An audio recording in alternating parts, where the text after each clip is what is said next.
Buenas tardes y bienvenidos a esta clase que nos va a dar el doctor Julio Grisolía, a quien en primer lugar desde el Consejo le queremos agradecer la diferencia que ha tenido para con nuestra provincia en darnos esta charla. Estamos hablando con el doctor Grisolía, les quiero presentar al doctor, que es abogado de la Universidad de Buenos Aires, es doctor en Ciencias Jurídicas y Sociales de la UNSAN, doctor de Derecho del Trabajo, Previsión Social, Derechos Humanos, es juez de Derecho del Trabajo, así que, colegas, ya que estamos todos en forma presencial, aprovechémoslo, exprimámoslo, cuéntenle qué es lo que nos pasa en la provincia de La Pampa. Estuvimos demorados unos minutitos con motivo de que estábamos charlando de la problemática del derecho laboral en nuestra provincia, del funcionamiento de los juzgados tanto de Santa Rosa como los de General Pico.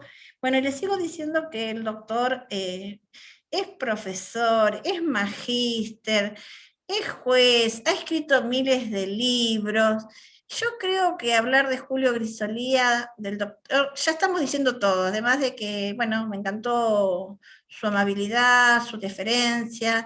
Nos preguntó hasta cuánto tiempo tenía que hablar y le dije que lo dejábamos a criterio de él porque entiendo que él sabe cuándo nos podemos empezar a cansar o no.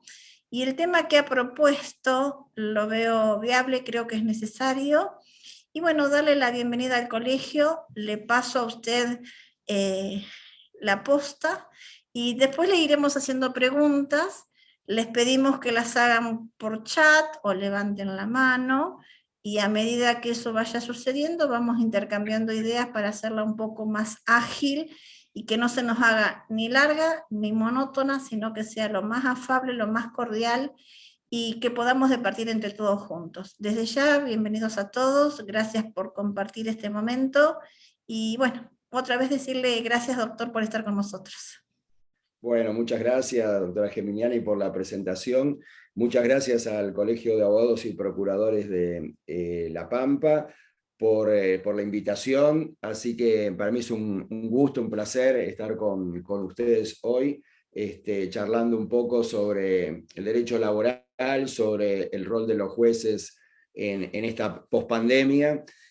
Así que bueno, vamos a transitar un poco temas de derecho del trabajo, vamos a hablar un poco de la justicia también, así que del teletrabajo también y de la nueva forma mixta de trabajar. O sea, vamos a recorrer un poco el derecho del trabajo. Así que un placer para mí estar acá con ustedes esta tarde. Bueno, para iniciar esto, diría que es muy importante que en todas las jurisdicciones haya una justicia de trabajo que sea rápida, eficiente, porque la celeridad en los procesos judiciales y la independencia y la eficiencia de la justicia laboral son esenciales en lo que diría la dinámica de las relaciones laborales y en la política laboral. En esa dinámica de las relaciones laborales, como ustedes saben, influyen diversos factores de distintos orígenes. La situación social, la política laboral, la legislación de fondo, las normas procesales, la existencia o no de métodos de resolución de conflictos, la propia justicia con su infraestructura, con su cantidad de tribunales, con sus medios técnicos, y también esencialmente el factor humano. Esta celeridad en los procesos judiciales y la independencia y la eficiencia de la justicia del trabajo, decíamos, son esenciales, tanto en la dinámica de las relaciones laborales como en la política laboral. Y a este cuadro de situación que estoy describiendo, en los últimos tiempos se suma lo que es la transformación digital y la tecnología.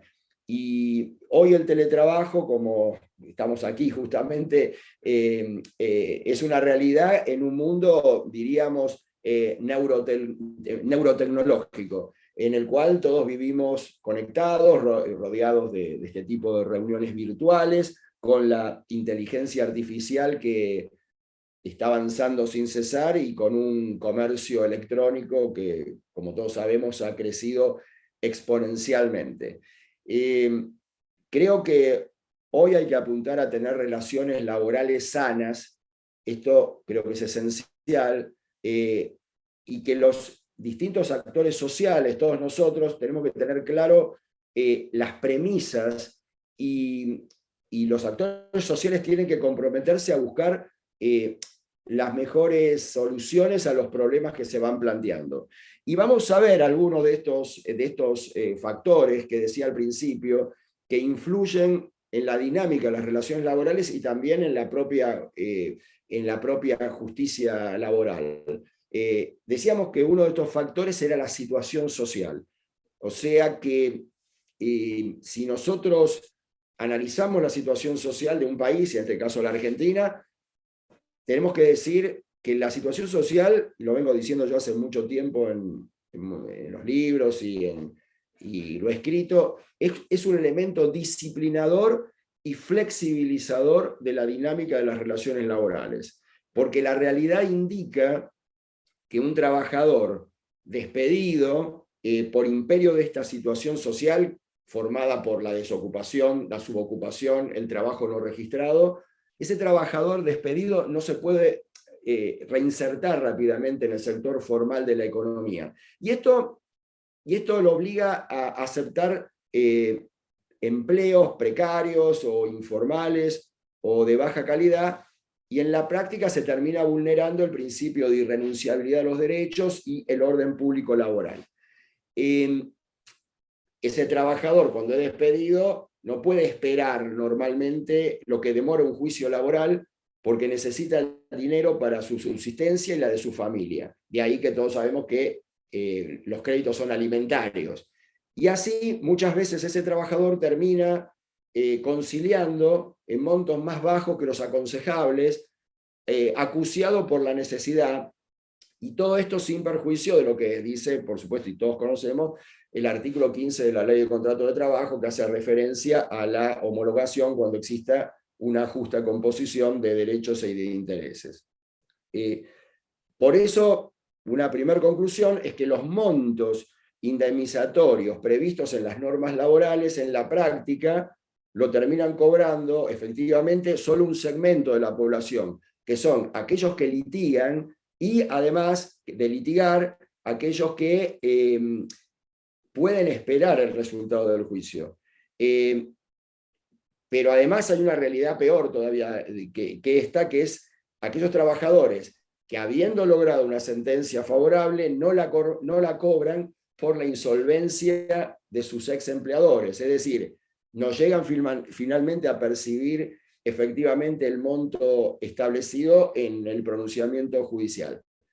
Esto también, estoy diciendo, se vincula con la demora en la tramitación de los pleitos, que termina provocando una virtual denegatoria de justicia y termina transformando los fallos en pronunciamiento, diríamos, de mero carácter declarativo de derechos. Bueno, en virtud de esto que estoy diciendo, lo que es necesario en este punto es propender a lograr mayor celeridad en la tramitación de los procesos y a utilizar todos los institutos procesales vigentes a los fines de asegurar el crédito laboral desde el inicio de la demanda. Esto para lo que es uno de los factores que influyen en la dinámica de las relaciones laborales, que es la situación social. Otro de los elementos que necesariamente provocan, influyen y provocan inconvenientes en lo que es la dinámica de las relaciones laborales es la propia política laboral que lleva a cabo el Estado. ¿Cuál debe ser la búsqueda acá en cuanto a la política laboral? Bueno, lograr un desarrollo económico con protección social y propender a generar empleo decente. Este sería el gran objetivo. Para lograr esto, habría que hacer varias cosas en nuestro país. Por un lado, habría que mejorar la técnica legislativa. Yo creo que hay que apuntar a tener menor cantidad de normas y que las nuevas normas que se dicten sean claras, sean precisas. Las ambigüedades que tenemos en nuestras normas laborales generan interpretaciones judiciales encontradas, necesariamente. Otro de los temas que hay que apuntar es tener un ordenamiento jurídico laboral previsible. O sea que se deben mantener las reglas de juego, para decirlo de un modo, por un tiempo medianamente razonable. O sea, si bien las normas tienen que ser justas, también, como decía antes, tienen que ser claras, tienen que ser precisas, tienen que ser ejecutables efectivamente. Es decir, evitar ambigüedades en la redacción, evitar conceptos equívocos, superposición de normas. Todo eso facilita también la interpretación judicial. Y como consecuencia de todo esto, el Estado tiene que reasumir efectivamente su rol de garante de las relaciones laborales y fiscalizar el cumplimiento de las normas y sancionar su incumplimiento. Y acá tenemos que también apuntar a la capacitación. Creo que también es muy importante, diríamos, elevar las competencias laborales de la población.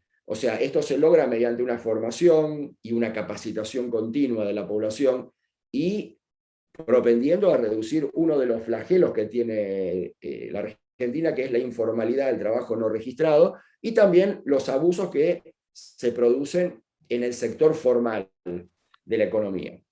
El otro tema, además de la situación social y de la política laboral, es nuestro derecho de fondo.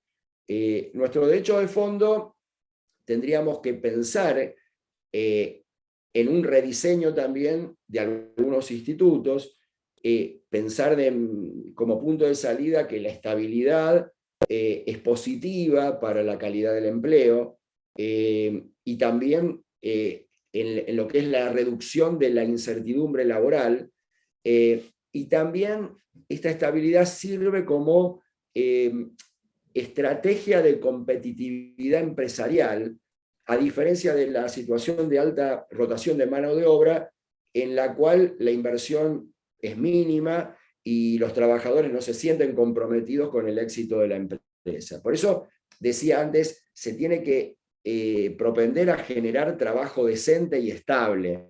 Es decir, trabajo decente en el concepto de la OIT, cuando habla de contratos de tiempo indeterminado, se tiene que buscar reducir la jornada laboral, que las tareas se presten en condiciones y medio ambiente adecuados, apuntar a revalorizar la negociación colectiva, por ejemplo. Siguiendo con los factores, llegamos al derecho adjetivo, al derecho procesal. El derecho procesal, que como todos sabemos en la Argentina hay tantos códigos procesales o leyes procesales como provincias, acá es importante el rol de los operadores. Yo creo que los operadores, que somos todos, tienen que internalizar la esencia de los principios rectores que surgen de esas leyes procesales. Si hablamos de inmediación, bueno, el juez tendrá que apuntar a la dirección y vigilancia del proceso a fin de lograr el cumplimiento de plazos, efectuando revisaciones, observando las normas procesales, produciendo las pruebas en tiempo oportuno. Si hablamos de economía procesal, ahorrar esfuerzos inútiles. La legislación tiene que apuntar a ahorrar esfuerzos inútiles, a simplificar el proceso, evitando la prolongación irrazonable. Entonces, acá estamos hablando de un procedimiento judicial simplificado, más flexible, despojado de excesos rituales, y estos excesos rituales, ese formalismo, ese formulismo, diríamos, no puede prevalecer sobre lo sustancial. Recordemos que el exagerado apego a las formas es un abuso de derecho que es incompatible con un adecuado servicio de justicia. Y decíamos, dentro de lo que es el procedimiento laboral, hablar de la conciliación. Y hablar de la conciliación también es muy importante porque la conciliación es un medio útil, es un medio eficaz de solución y superación de conflictos laborales. Y tiene una ventaja siempre sobre la sentencia, ya que la conciliación no es impuesta. Y cuando hablamos de conciliación hablamos en la parte previa al proceso judicial y también en el proceso judicial. Pero hay que buscar evitar la litigiosidad innecesaria, ¿no? Y acá también he planteado muchas veces, sería bueno que en las distintas jurisdicciones existan sistemas adecuados de resolución de conflicto previo a la etapa judicial, que pueden ser administrativos, voluntarios, obligatorios, pero siempre intentar la conciliación antes de llegar al juicio, ¿no?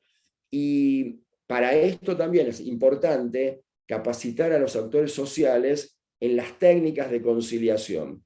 Entonces, allí apuntar, digamos, a la comunicación como un elemento clave de la negociación, el coaching, el liderazgo, el PNL, la resolución online de disputas, por ejemplo, y la conciliación, por ejemplo, la administrativa, sin duda es un medio previsto en el ordenamiento, también para instrumentar, fíjense, la extinción del vínculo laboral, y también para, diríamos, saldar eventuales conflictos derivados de la extinción. Por ejemplo, un despido directo sin expresión de causa. Y acá voy a hacer un paréntesis a lo que tenía que hablar, para hacer una referencia al fallo Ocampo, que siempre es un tema que puede ser de interés, el fallo Ocampo de la Corte, que tiene, bueno, opiniones diferentes. Yo no voy a dar mucho la opinión, pero sí voy a más o menos explicar lo que nosotros vemos del fallo de la Corte. Es decir, la Corte acá se expide sobre el 241 de la Ley de Contrato de Trabajo en relación a los acuerdos antes escribano. Entonces, lo que aplica es la teoría de la arbitrariedad a un fallo de nuestra sala, de la sala de la Cámara Laboral, de la sala séptima, que había resuelto que estos acuerdos solo eran válidos de contar con homologación administrativa o judicial. O sea que la sala séptima mantiene una postura tradicional en la cual dice son válidos si hay homologación. En el fallo Ocampo, que es de hace 2 años, del 10 de septiembre del 2020, se resuelve por mayoría que es válido el acuerdo, el acuerdo que tiene el trabajador en forma personal y por la empleadora, mediante su representante legal en este caso, por el cual ellos extinguen la relación laboral ante un escribano público. Acá la Corte lo que hace es tomar una postura y decir que el 241 no exige la homologación cuando el acuerdo se celebra entre escribano público, y agrega que no constituía una derivación razonada del derecho vigente, la exigencia de la homologación administrativa o judicial de lo convenido, en la inteligencia que ese requisito no se encuentra contemplado en la norma. ¿Qué es lo que dice la LCT ahí? La LCT solo establece esa exigencia para los supuestos de acuerdos transaccionales, conciliatorios o liberatorios cuando se realicen con intervención de la autoridad judicial o administrativa. Esto es el artículo 15. Acá la distinción sí es relevante porque dice que no es correcto utilizar esta herramienta para plasmar lo que sería la resolución de conflictos de manera encubierta. Y acá dice cuya vía natural son los acuerdos conciliatorios. Es decir, en otras palabras, una auténtica extinción por mutuo acuerdo, aunque incluya gratificaciones por egreso, no debe encubrir un acuerdo transaccional o conciliatorio para los cuales existe otra formalidad que incluye la homologación administrativa o judicial. Acá lo que tenemos que recordar que el mutuo acuerdo no es identificable con un acuerdo transaccional, ni debería extenderse jurisprudencialmente los requisitos de uno a otro. Y esto es lo que entiende la Corte. Dice la Corte, el trabajador que pretenda la nulidad del acto jurídico tiene que acreditar que su voluntad estaba viciada. Y los vicios de la voluntad son los consagrados en el Código Civil y Comercial, como aquellos actos jurídicos que realizaría el trabajador, en este caso, inducidos por el empleador mediante error, dolo, violencia, lesión, bueno, fraude. Si no hay nada de todo esto, no hay nulidad posible. Entonces, la Corte lo que dice acá, dice no puede presumirse la ausencia de intención, de discernimiento y voluntad del trabajador que había concurrido, en ese caso personalmente, a la celebración del acuerdo, dando lugar al argumento de la reclamada, en este caso, que sostenía que el 241 de la LCT expresamente prevé la posibilidad de que la extinción contractual se produzca mediante escritura pública. Ese es un poco el esquema de este fallo de la Corte, y que insiste diciendo que la necesidad de homologación solo es requerida por el artículo 15 de la LCT para los acuerdos transaccionales, conciliatorios o liberatorios. Entonces, reitera, para privar de efecto a un acto jurídico es necesario que esté afectado por algún vicio de nulidad. Nulidad que puede ser relativa o absoluta, ¿no? Los jueces solo pueden dejar sin efecto ese acto, digamos, si se dan algunas de estas características. En este caso, si bien el accionante pretendió, digamos, valerse de una nulidad relativa, argumentando que el contenido del acto jurídico estaba viciado por violencia o intimidación, lo cierto es que no hubo prueba de eso.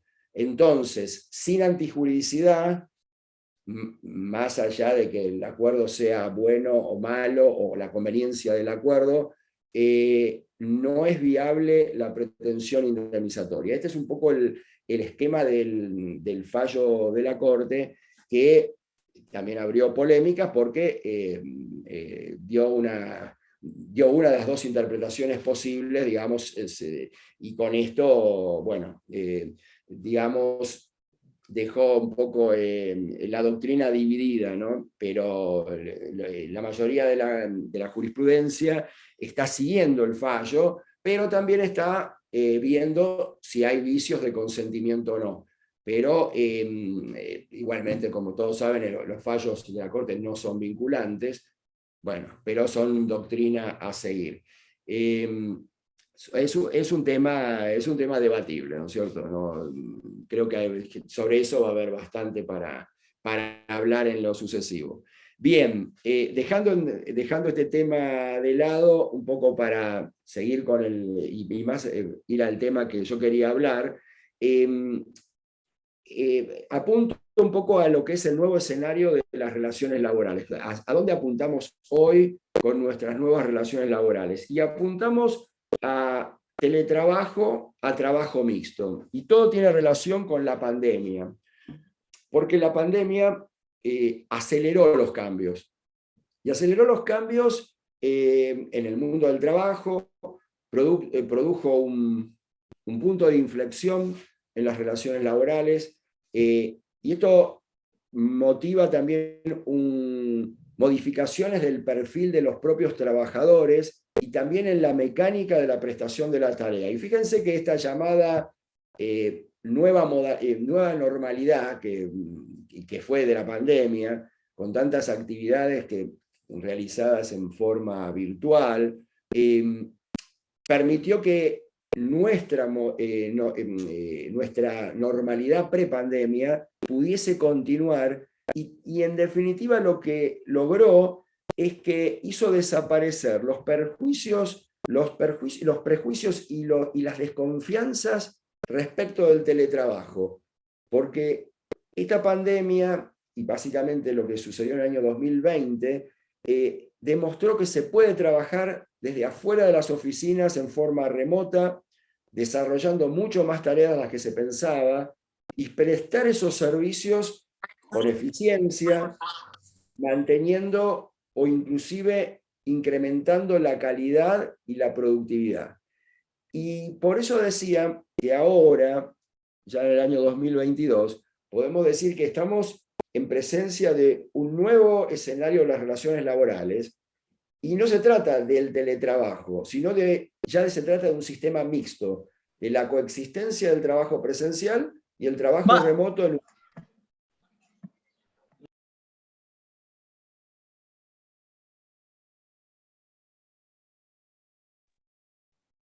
Perdón, doctor, lo silenciamos sin querer, queriendo silenciar a otro participante. ¿Se podrá desmutear usted?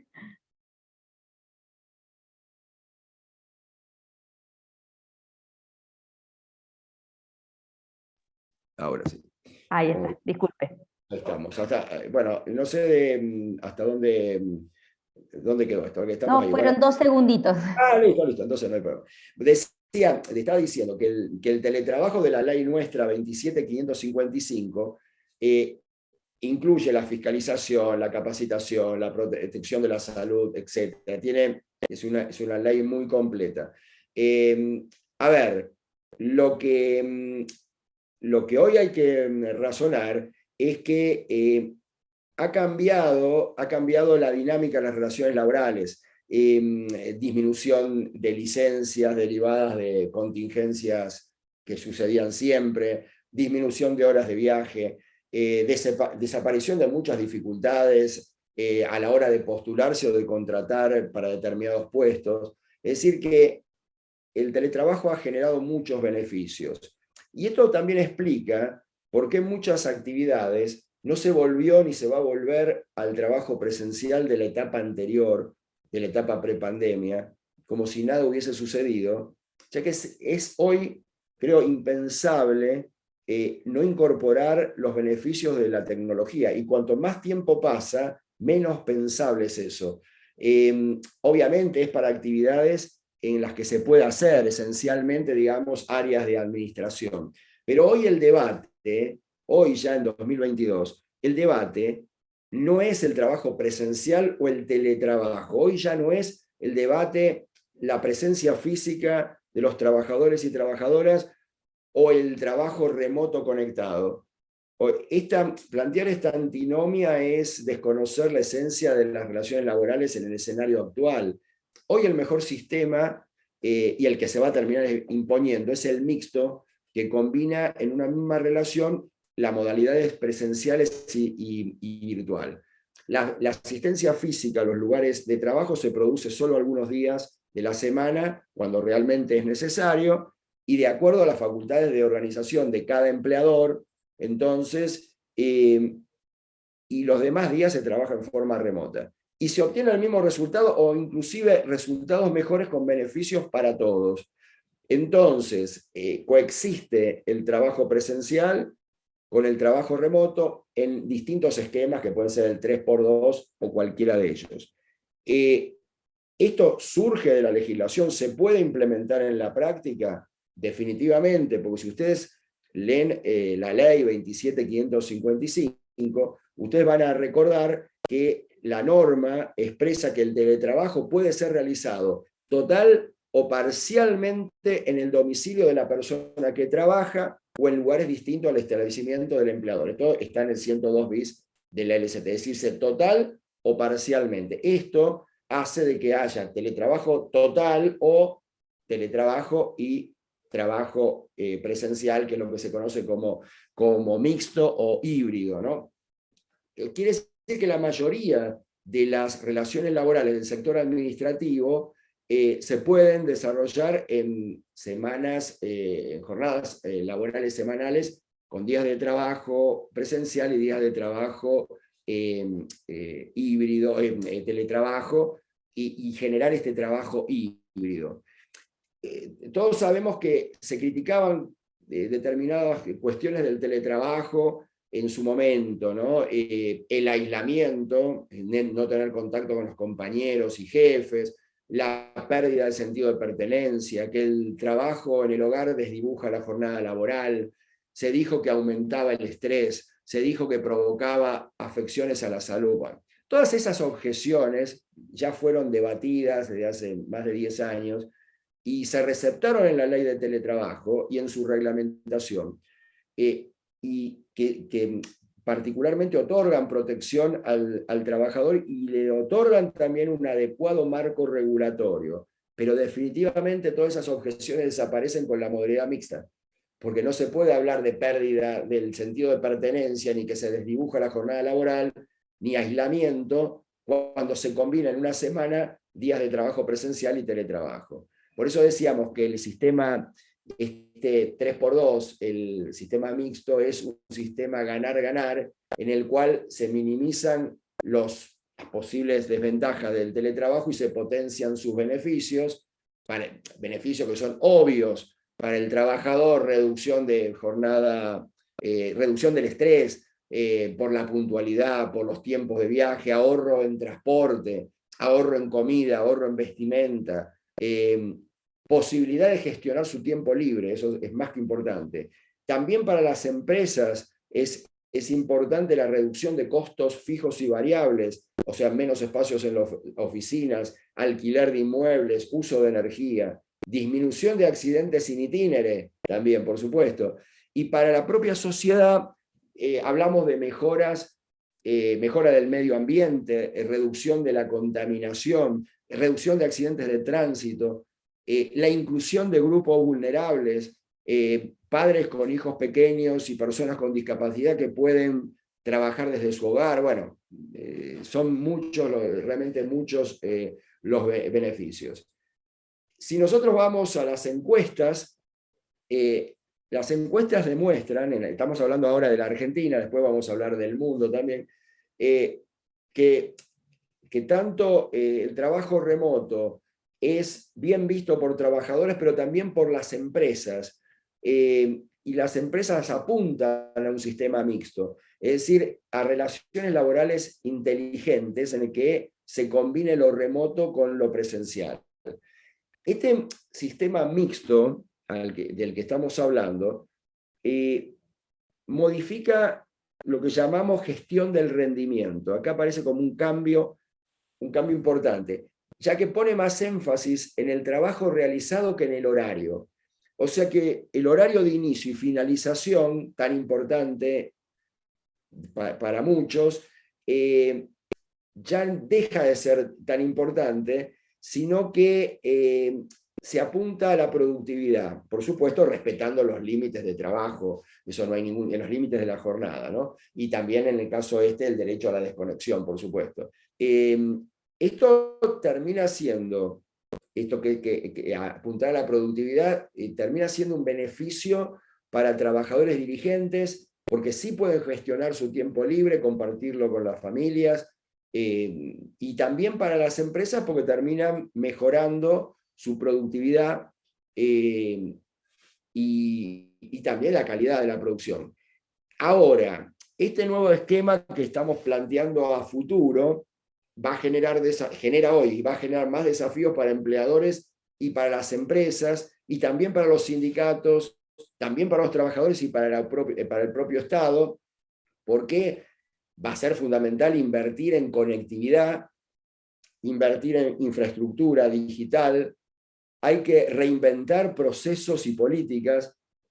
Esto va a generar un costo para las empresas, pero ese costo luego va a venir la devolución, porque como decíamos antes, habrá más espacios libres, se tiene que invertir en capacitación, porque esto hace a lo que es la reconversión del trabajo, es decir, el trabajo remoto es más dinámico, requiere nuevas habilidades que no necesita el presencial.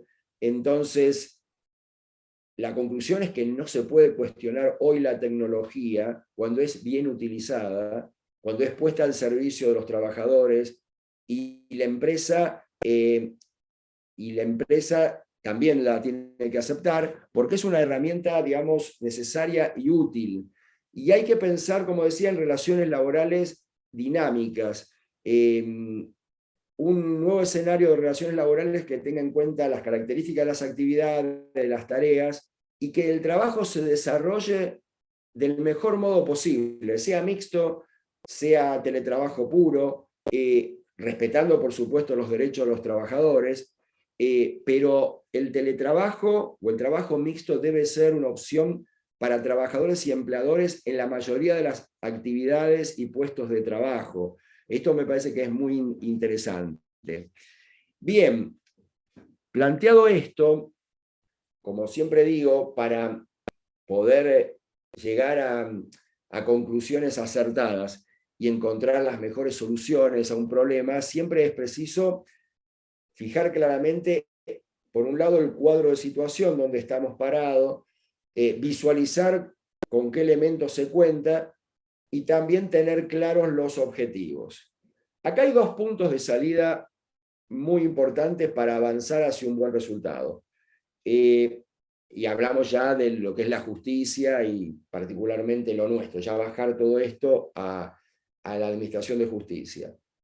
Hay que determinar qué justicia del trabajo queremos tener y dejar aclarado que la situación actual que tienen los tribunales no la generó la pandemia. Y hay que internalizar, en primer lugar, que es importante contar en todas las jurisdicciones, como decía al principio, con una justicia rápida y eficiente, porque la celeridad de los procesos judiciales, la independencia, la eficiencia, son esenciales para la dinámica de las relaciones laborales y para la política laboral. Parece una obviedad lo que digo, pero sin justicia no hay sistema de convivencia posible. Y una premisa que yo siempre digo y repito es que se debe considerar la justicia como una virtud y valor ideal al servicio de la verdad objetiva y un fin esencial, por supuesto, del Estado. Pero no solo concebirla desde ese punto casi filosófico, sino también debe ser concebida desde un punto de vista axiológico y como un servicio. Y si es un servicio, esto significa que debe servir. Y servir es ser conveniente en tiempo y forma. Y acá aparece el rol de los jueces, y particularmente de los jueces laborales. Los jueces tienen un papel obviamente preponderante en la dinámica de esas relaciones laborales y también en la política laboral. Todos los jueces, el juez en general, es gestor de paz y de equidad, lo cual aún es más importante en épocas de crisis. Yo siempre repito algo respecto a los jueces, que es que la función del juez no es hacer ciencia del derecho en base a especulaciones abstractas, sino que la misión del juez es hacer jurisprudencia, que es usar de la prudencia en la realización efectiva del derecho. Y otra cosa que siempre repito, que el juez no puede renunciar conscientemente al deber moral de administrar justicia. Para decirlo de un modo elegante, no sirven los jueces de agua, diríamos. De agua son como jueces incoloros, inodoros e insípidos. El juez tiene que tener un compromiso. El juez tiene que dejar de lado una interpretación literal, teórica, rígida de la ley. Tiene que dejar de lado la interpretación que se desentiende de sus resultados prácticos concretos. Es decir, hago una sentencia formalmente justa. O sea, el juez tiene que inclinarse por una interpretación que contemple las particularidades del caso, por supuesto, pero que contemple el orden jurídico en su armonía total. Es decir, los fines que la ley persigue, que respete los principios generales del derecho, que respete las garantías constitucionales, los tratados internacionales.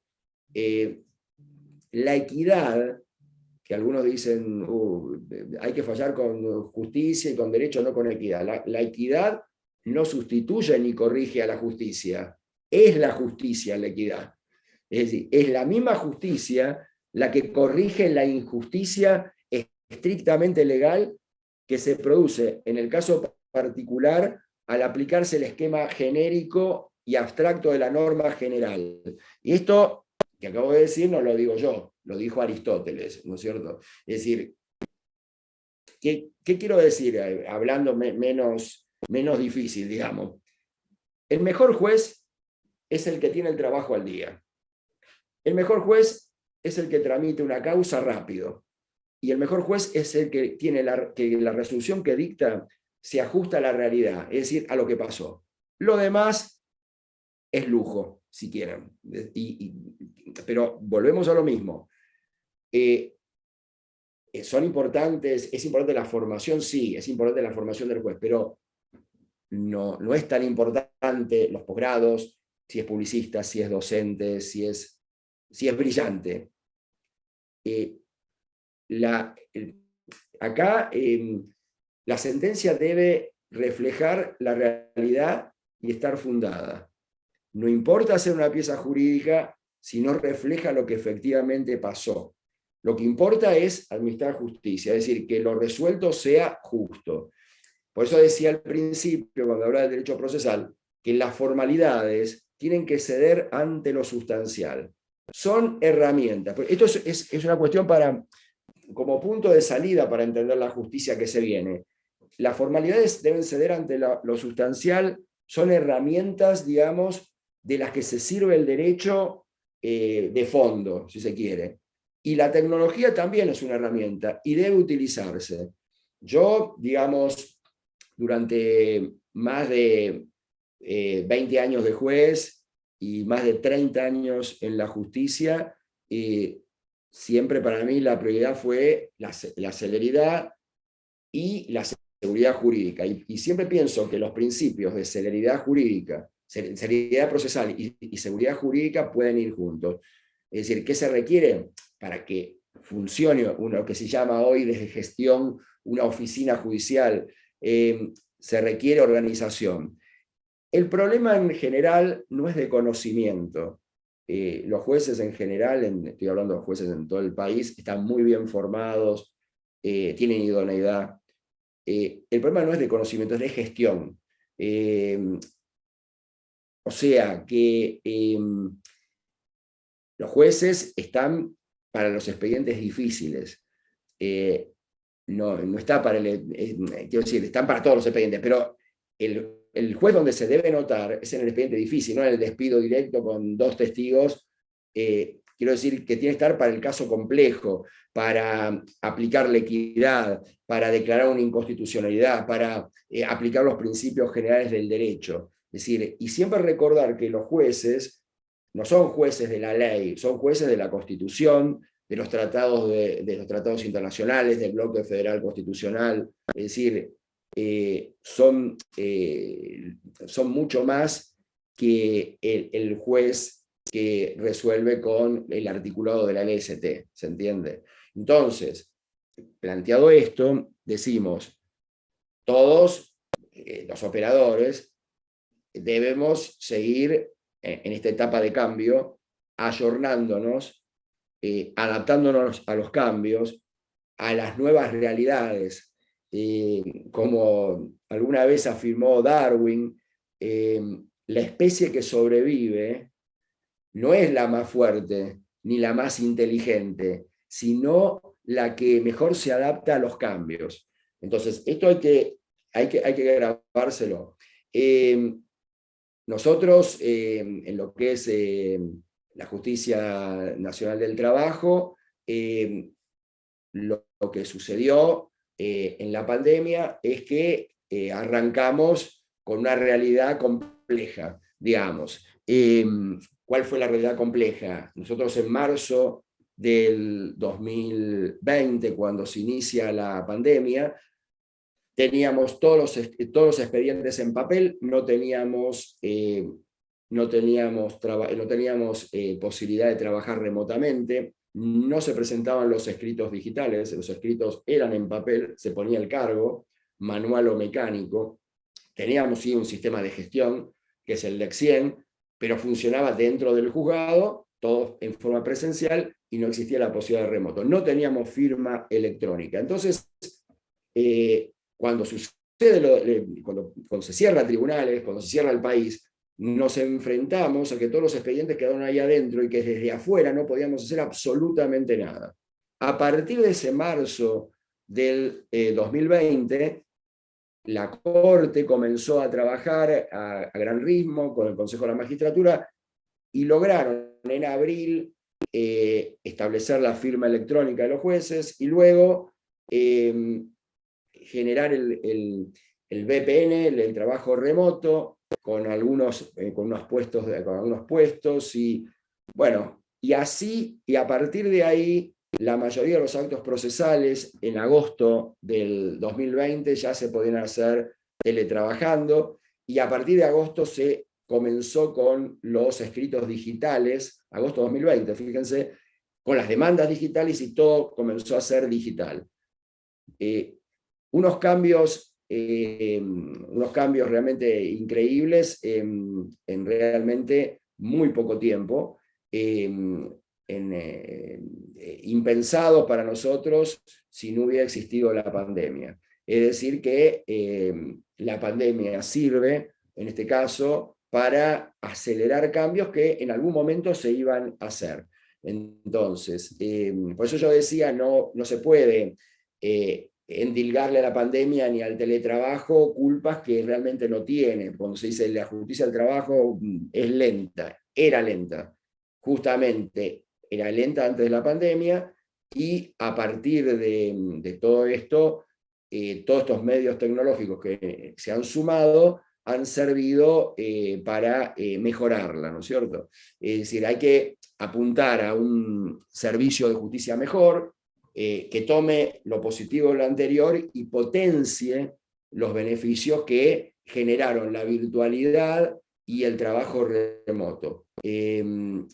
Con escritos, proveídos, sentencias digitales, sin volver, por supuesto, al expediente papel, con audiencias remotas, como se están tomando, y en el futuro seguir apuntando a una justicia digital.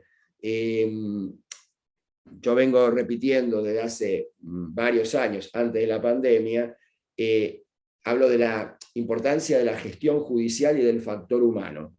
Es decir, esto de concebir a la justicia como un servicio que sea eficiente en tiempo y forma, y agregarle la tecnología, la necesidad de transformación digital. Hoy ya no se habla de modernización de la justicia, se habla de transformación digital de la justicia, de consolidar el teletrabajo, de lograr unir el trabajo presencial con el trabajo remoto en la justicia.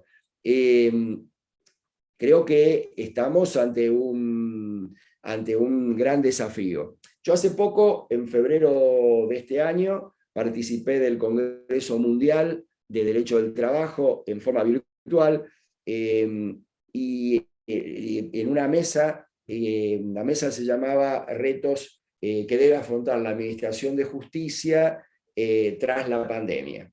Esa mesa estaba integrada por varios países latinoamericanos, éramos 8 personas, yo estaba por Argentina, y España era el otro país. Bueno, lo cierto es que la conclusión de la mesa, luego de que expusieron todos los expositores, es que la tendencia es incorporar las tecnologías, las distintas tecnologías de la información, para que la justicia, más pronto que tarde, sea impartida de manera remota. Eso fue lo que se planteó. Eso es la conclusión del Congreso Mundial.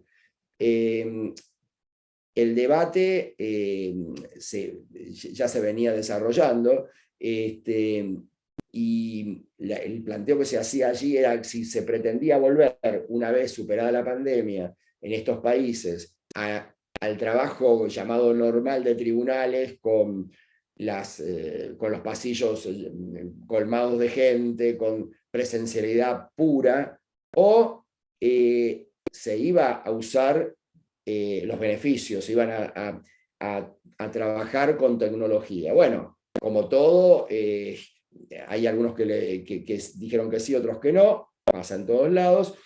Y la pregunta es si es posible este cambio de paradigma, porque hay que cambiar el paradigma. Y yo creo que acá todos debemos luchar contra nuestros propios preconceptos, contra los mitos, y muy especialmente hay que luchar contra esa máquina de impedir que se pone en funcionamiento cuando se intenta innovar. Esto es algo que siempre fue y es así. No hay duda que en la pandemia se logró encauzar en todas las jurisdicciones la actividad jurisdiccional gracias al teletrabajo de agentes, de funcionarios, de magistrados, y esto se debió esencialmente al proceso de transformación digital que se está produciendo en la Argentina, en la justicia, y al desarrollo de las herramientas informáticas, el trabajo remoto. Yo creo que es el momento de pensar en relaciones laborales más sanas, más amigables para el trabajador, para el empleador, lograr un cambio de paradigma que beneficie a la sociedad, que beneficie a la administración de justicia. Hoy hay que hablar ya, dar un paso más y hablar de inteligencia artificial. Ya hay comisiones de inteligencia artificial que están trabajando, por ejemplo, en la Unión de Empleados de la Justicia Nacional. Hay 2 juzgados civiles nacionales que están trabajando con inteligencia artificial. La inteligencia artificial tiene una premisa, como una premisa de aprendizaje, la retroalimentación a partir de los resultados de las experiencias obtenidas, lo cual es un desafío a futuro. Es decir, que hay que apuntar al futuro, a la tecnología, a la innovación, no hay que retroceder. Esto en todos los ámbitos. Es difícil, pero no hay que perder los objetivos. Acá vuelve a ser muy importante el factor humano. Así como en toda sociedad, la persona humana es esencial en cualquier acción transformadora. En el caso nuestro puntual, es importante la actitud e idoneidad de los operadores nuestros, que son los jueces, los funcionarios, los miembros del Poder Judicial en general, del Ministerio de Trabajo, los abogados de cada una de las partes, los conciliadores, los peritos. Acá se necesita permanente capacitación, actualización. Yo repito siempre una frase que es de Carneluti, que me parece que es fundamental para entender la actitud y el compromiso, ¿no? Y la importancia del factor humano, que Carneluti decía, como la belleza de una música, la bondad de una ley no depende solo de quien la compone, sino de quien la ejecuta. Y acá estamos nosotros, los que ejecutamos, que no somos solo los jueces, son también los abogados, ¿no? Entonces, cada uno desde su lugar, desde su función, debe asumir el rol con compromiso social, siempre en el entendimiento de que se debe hacer justicia en el caso concreto, que los créditos laborales, no perder el eje, los créditos laborales son alimentarios, deben ser efectivamente percibidos por el trabajador, no perder de vista que el tiempo en justicia, el tiempo en el caso nuestro es justicia, que el derecho del trabajo es un derecho humano fundamental. Creo que todo esto es muy importante y esto no hay que perderlo de vista nunca. En este momento, hoy, en 2022, no se puede volver al trabajo presencial de la etapa prepandemia como si nada hubiese sucedido con la foto de marzo de 2020. O sea, vuelvo a decirlo, es impensable no incorporar definitivamente los beneficios de la tecnología. Por eso digo y repito, hay que pensar en relaciones laborales inteligentes y dinámicas, un nuevo escenario que tenga en cuenta las características de las actividades, de las tareas, que el trabajo se desarrolle del mejor modo para las dos partes. En este concepto de relaciones laborales inteligentes, aquello que se puede hacer remoto y no requiere necesariamente presencialidad debe hacerse remoto. Lo presencial debe reducirse a lo imprescindible, es decir, aquello que no se puede reemplazar por lo remoto. Esta propuesta de semanas laborales compartidas entre días de teletrabajo y días de trabajo presencial con la coexistencia de virtualidad y presencialidad termina tomando lo mejor de cada modalidad y termina multiplicando las ventajas y reduciendo las desventajas. Y esto es aplicable a la administración de justicia. Es decir, acá lo que tenemos que preguntarnos es, ¿queremos volver al trabajo normal de tribunales o no? ¿Y realmente es posible el cambio de paradigma? Bueno, es posible. ¿Es difícil? Sí. ¿Por qué es difícil? Porque muchos que intentan impedir están en puestos decisorios. Hay una máquina de impedir, como decía antes, manejada muchas veces por mediocres, por ineficientes, por teóricos, por gente sin experiencia, por gente que no conoce de gestión, por gente que intenta equilibrar por lo bajo, por quienes defienden intereses mezquinos. Pero no tenemos nosotros que permanecer sujetos a antiguos esquemas intelectuales, digamos, bajo la consigna irrestricta de no innovar, ya que si bien ese es el camino, digamos, más fácil, también es un camino de la resignación. Las crisis y situaciones que nosotros padecemos, por ejemplo, en la justicia del trabajo, no son producto de la casualidad, sino son consecuencia de malas decisiones y no son culpa de las instituciones. Las instituciones no tienen la culpa, sino siempre tienen nombre y apellido de personas humanas. Entonces, hay que internalizar que es un momento para propender a relaciones mejores para el trabajador, para el empleador, lograr ese cambio de paradigma que creo que es importante dejar en claro. Esto en general para las relaciones laborales y la justicia en la Argentina. Pero me gustaría hacer, no sé si nos estamos pasando de tiempo, no, más o menos tenemos un poco más de tiempo. ¿Están todos ahí todavía? Sí, sí, acá estamos. A ver si me quedé solo como un profesor que estaba dando la clase el otro día virtual y se le cortó los 10 minutos, nunca más miró la pantalla y dio 1 hora y media de clase, y los alumnos le decían, profe, se cortó, y cuando dijo, están ahí, se había cortado hacía 1 hora. Bueno, no, lo que queríamos también hablar era a nivel internacional, qué pasa en el mundo, porque también es interesante ver qué pasa en el mundo del trabajo en otros países.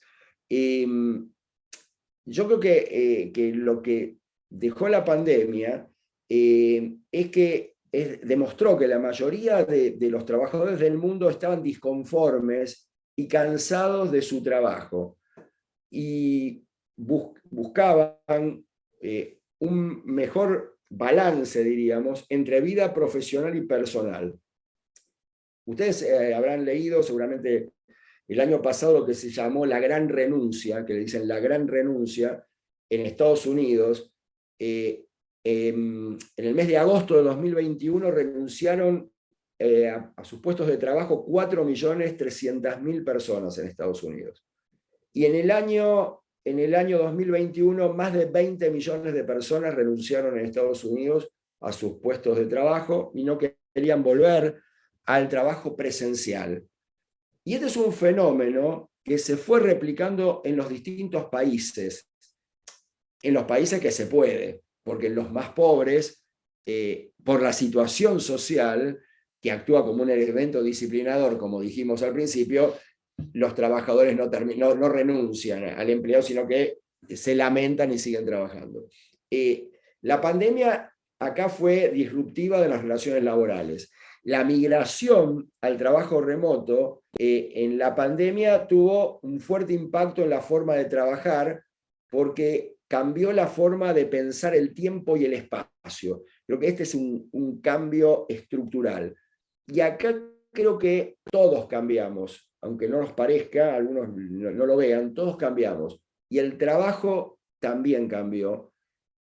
Tal vez haya algunos necios que digan todo está igual, quizá haya algunos que no lo ven a este cambio, y lo máximo que van a poder lograr es atrasar este proceso y entorpecerlo un ratito, pero el proceso de cambio, les aseguro, es inexorable. Es decir, la pandemia generó un cambio de mentalidad, hizo actualizar, si quieren, si no es un cambio de mentalidad, hizo actualizar algo que estaba en potencia y lo puso en acto, que es la revalorización del tiempo. Los que nos dedicamos al derecho laboral y al mundo del trabajo, esto lo tenemos que ver.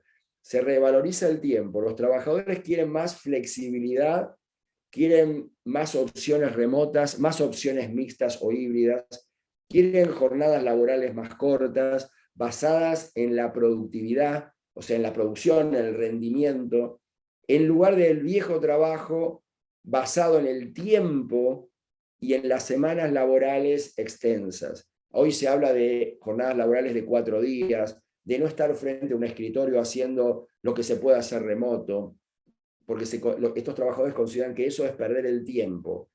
Y tampoco perder el tiempo en largos viajes al trabajo y de regreso al trabajo.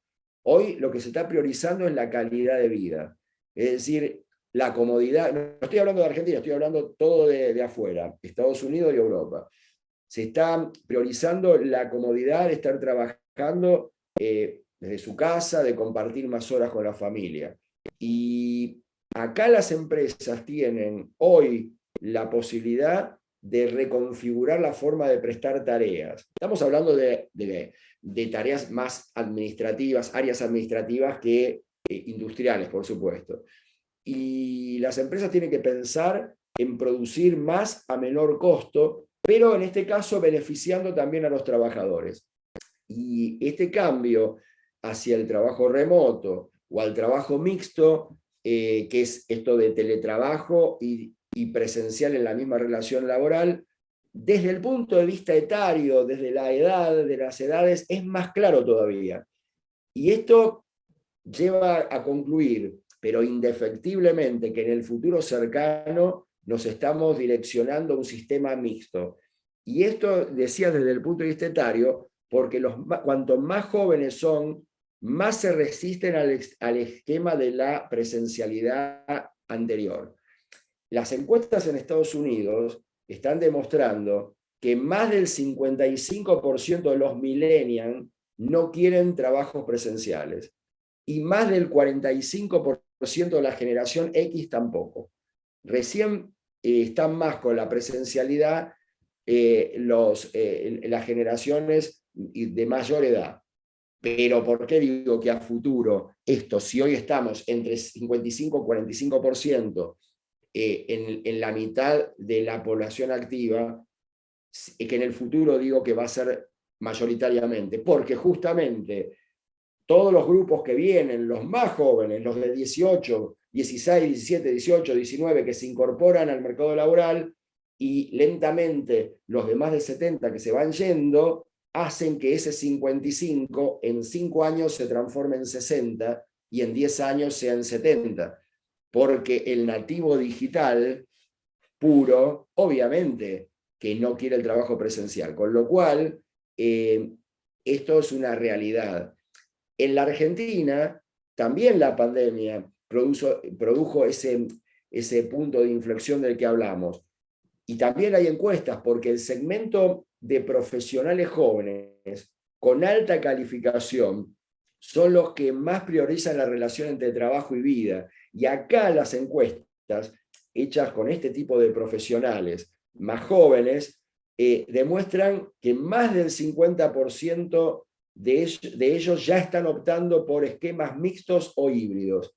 O sea, que los que apuntan es al trabajo por objetivos, que les permite tener tiempo libre para su vida personal y para seguir capacitándose, inclusive en un sector competitivo. Es decir, estamos enfrentados hoy a una nueva dinámica de las relaciones laborales.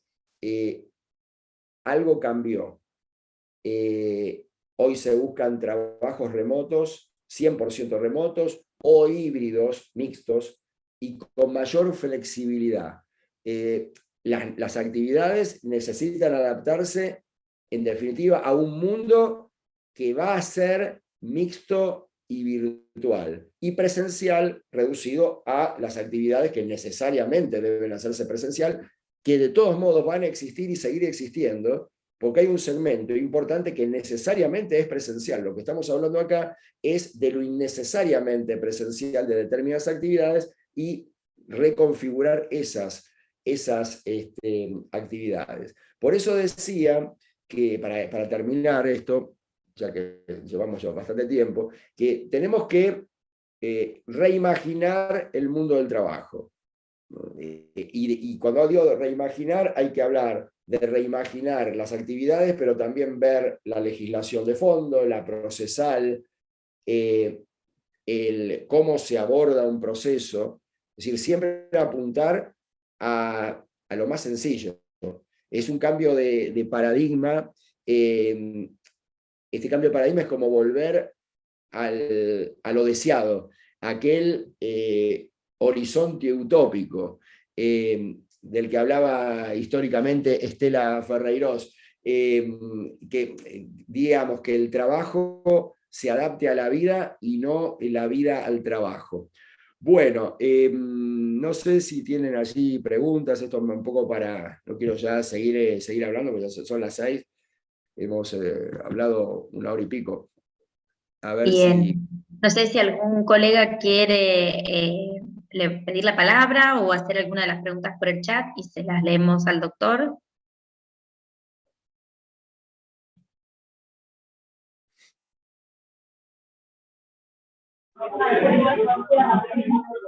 Doctor, permiso, buenas tardes. Hola, mi consulta es, digamos, yo veo la necesidad, veo esto, el tema de las generaciones, pero lo que no veo, por ahí soy un poco crítico al sindicalismo, cómo está abordando toda esta situación.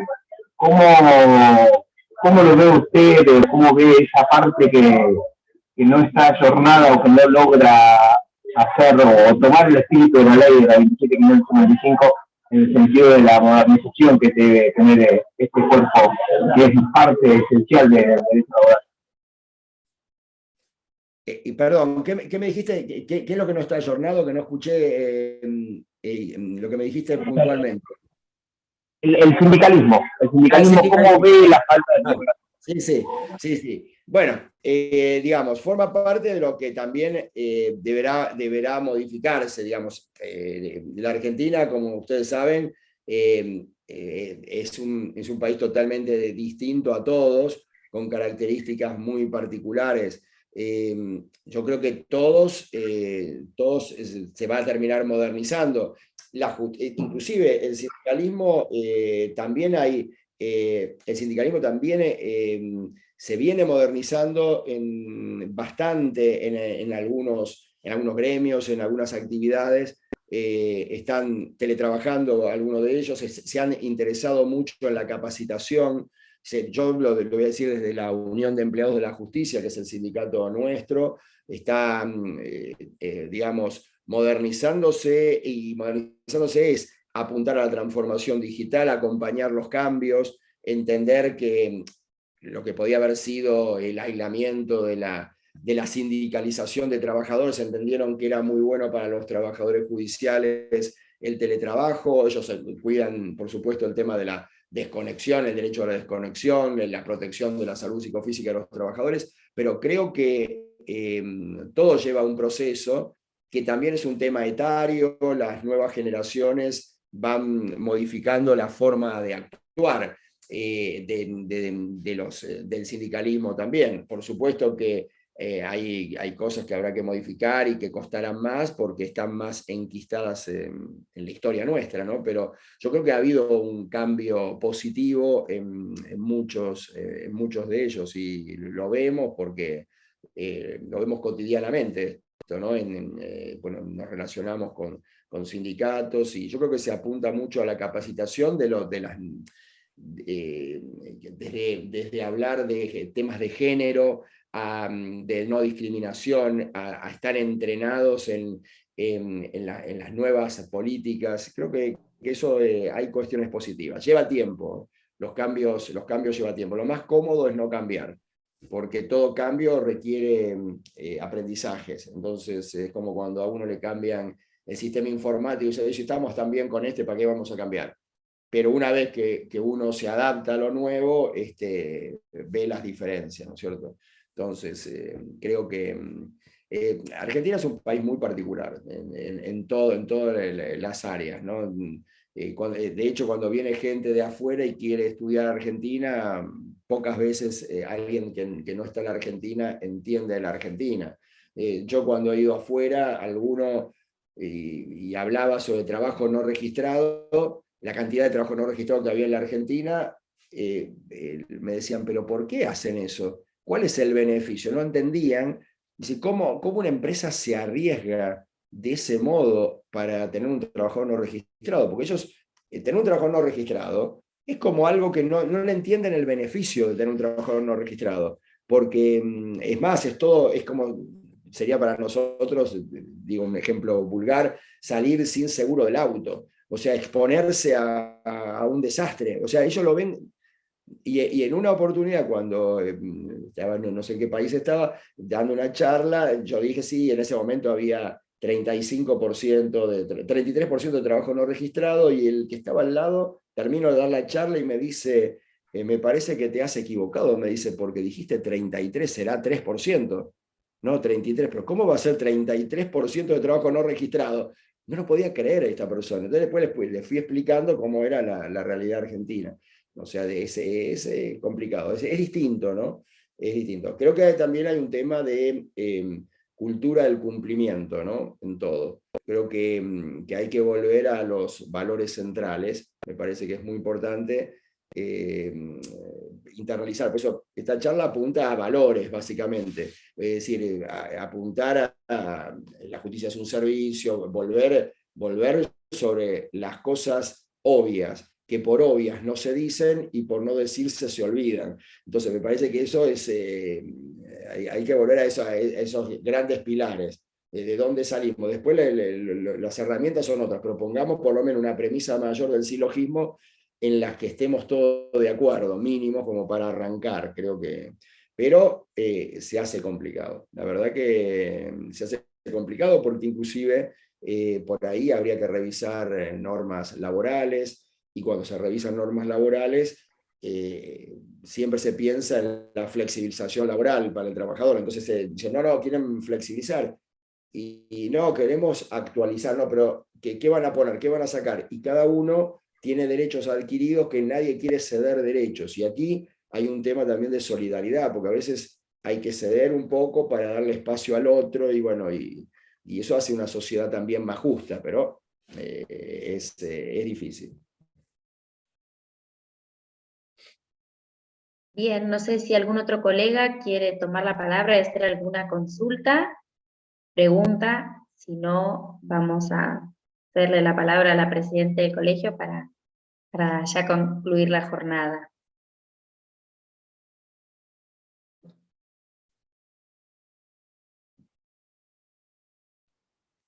Bien, Susana, si querés activar tu micrófono. Bueno, doctor, solo me resta agradecerle su exposición, que ha sido clara, que viene en el mismo sentido en el que se está trabajando, creo que en la provincia de La Pampa.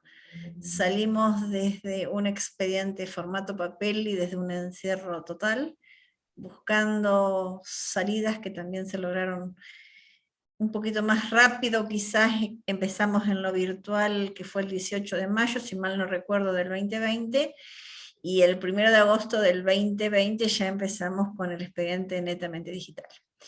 Es muy cierto todo lo que usted dijo. Creo que tenemos que trabajar aunando criterios, todos los operadores del servicio de justicia, porque todos somos operadores de un lado y del otro, buscando un mejor servicio de justicia que sea rápido, eficiente, pero buscando criterios que nos aúnen y no que tengamos que seguir pensando en compartimentos. Siempre me recuerda a aquella famosa película Las puertitas del señor López, porque cuando estoy escribiendo en digital tengo que estar pensando cómo piensa el juez ese, como para plantear desde lo formal hasta lo de fondo el escrito respectivo.